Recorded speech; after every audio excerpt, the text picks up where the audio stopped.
The Boruto manga is good. There, I said it. When the Boruto anime was just starting to air, I was really hyped about it. New faces, new story, a fresh start for one of my favorite series ever in the form of the Next Generation. But after watching 30 or so episodes, I got enough of it and just dropped the show. Until very recently, when I decided to read the manga, and I was surprised at how good it is. Of course, it isn't perfect. It definitely has its drawbacks, but I really enjoy it. And if you haven't even given it a chance because of all the bad press it's getting, maybe this video will convince you to start reading it. But just like always, I brought someone else here to give their opinions, and for today, that person is Shonen Ouji. So here is what he has to say. Boruto's just one of those things everyone loves to bash on, but then when you read it, it turns out to be pretty good. I had always seen bits from the anime, but never really had any interest in reading the manga. Finally, when my friend Mark the Dragon Ball dad asked me to compare Boruto and Dragon Ball Super, I read the manga and quickly realized that it's something everyone should check out. Let me just share a couple of disclaimers before I get into what I like and what I don't like. I have not seen the anime, but I recommend that everyone go watch it because this is obviously a monthly manga, so there's a lot missing in the manga that is saved for the anime.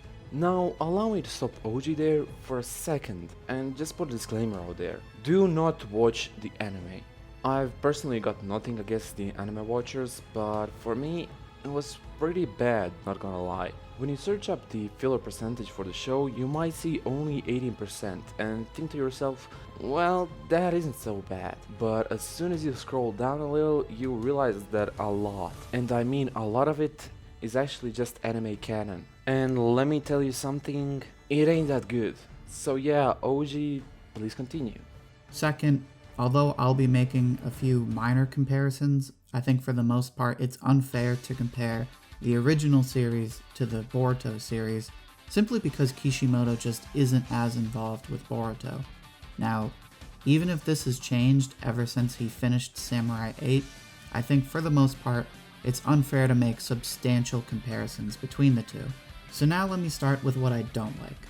First, I really do not like the lining in Boruto. It just looks like I could have drawn it with Windows Paint. Now I get that some people do like the lining, they think it looks edgy. I just think it has a very grainy, unappealing look. And I get it, I just said it's unfair to compare the two, but I can't help but read Naruto and then read Boruto and feel like there's a very clear downgrade in terms of the quality of the lining. This isn't to say I don't like the designs, I do really like the designs in Boruto, I just don't enjoy the lining, and I think the way it looks, it makes it harder for me to enjoy the panels. The other thing I don't like about Boruto is that the Osutsuki are once again the villains. I didn't like them in Shippuden for very obvious reasons, and I just think they're boring villains. This isn't to say I don't like the villains in general in Boruto.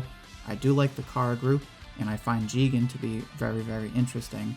And I do appreciate that they give context to the Osutsuki and where they come from, but personally, I just find the Osutsuki to be very boring, very predictable, and I just find them to be very uninteresting villains.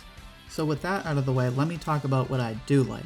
First off, I really do like the introduction of ninja tools. I think they're a great way to spice up the fights in the Naruto series, and I like that they tie into the central theme of Boruto. On that note, I really like the central theme of Boruto, which seems to be there are no shortcuts and you have to work hard for what you want. There are a couple of ways we see this. We see it when Boruto learns his lesson about using tools. We see it when he interacts with Tento and he inspires Tento not to just buy everything with his daddy's credit card. But my favorite is when he gets on Kawaki about breaking Himawari's vase. Kawaki tries to just buy Himawari a new vase after he breaks the one she made, and then Boruto sees this and he's like, no, that's cheating. You have to go and fix her vase. And then we see Kawaki slowly over time find all the pieces and put her vase back together. So that was a cute scene, and I think it ties in nicely to the central theme. But more than any of that, what I really like about reading Boruto is that you get to see adult Naruto and adult Sasuke. I like seeing Naruto's life as a dad. I like seeing what his life is like after he's achieved his dream of becoming Hokage, what is it like for him to be Hokage. I also really like seeing adult Sasuke and what his life is like as the sort of Hokage behind the scenes. On a similar note, I do really like the relationship between Boruto and Kawaki. It's interesting to see someone who was born very much with privilege as the Hokage's son, someone who was born as an orphan and had a very rough childhood. It's nice to see them come together, not so kindly at first, but then over time build mutual respect for one another. So overall, I think Boruto is something everyone should check out. It adds a fair amount to the original series, and by the time you catch up to the current chapters, you'll really want to know what happens with Jigen and Kara, as well as what happens with Boruto and Kawaki. Big thanks to Ouji here. Everyone go sub to him, he is trying to hit 200 subs. Can we help him get there? Now first, let's get the technicalities out of the way. At the time of recording, 47 chapters are out, split into 11 volumes. It releases monthly in the V-Jump magazine. It is not written or illustrated by Masashi Kishimoto, but instead it's written by Ukyo Kodachi and illustrated by Mikio Ikemoto, who worked as an assistant to Masashi Kishimoto on the Naruto manga between 1999 and 2014. But Kishimoto still probably has a canny bit of influence on the manga. Now with the technicalities out of the way, I'd like to start off with saying that you should not expect from Boruto to be just a sequel to Naruto, or even worse, just another Naruto. The writer probably knew that this is how people will take it, and for that reason the manga literally starts off with Boruto saying that although Naruto does play a huge part in the beginning of the story, since he is like, his father, this is still Boruto's story, and he even goes to repeat himself to let the audience know that this isn't Naruto anymore, it's Naruto Next Generations now. One of the things I absolutely love is the way the writer sets up the story from the first couple of pages, and on those 2 pages we immediately see what is going to happen and how things are gonna end up with Kawaki and Boruto fighting.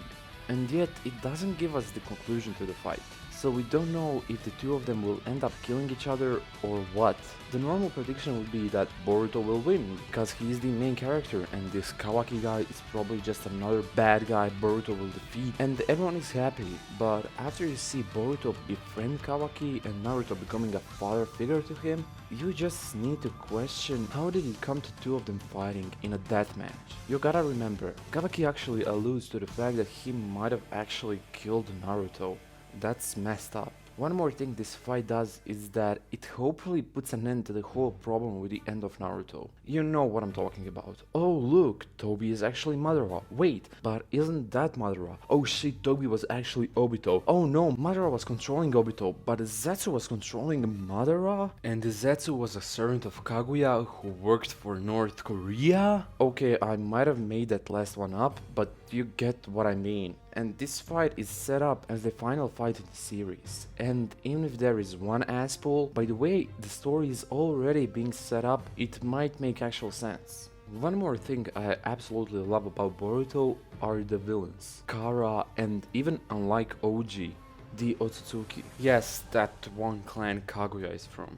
I like them. Less because they are great villains and more because in Boruto we get to know more about them, their motivations, their reasons, their powers, etc. A lot of stuff about them is already being revealed and I'm really happy about it, and it might even just slightly fix the ending of Naruto for all Boruto readers / watchers. But of course, even I think that Kara is quite a bit superior and all around better, especially with their inner dichotomy that makes them a lot different from Akatsuki. Once again telling everyone that this isn't just another Naruto, but something a lot different.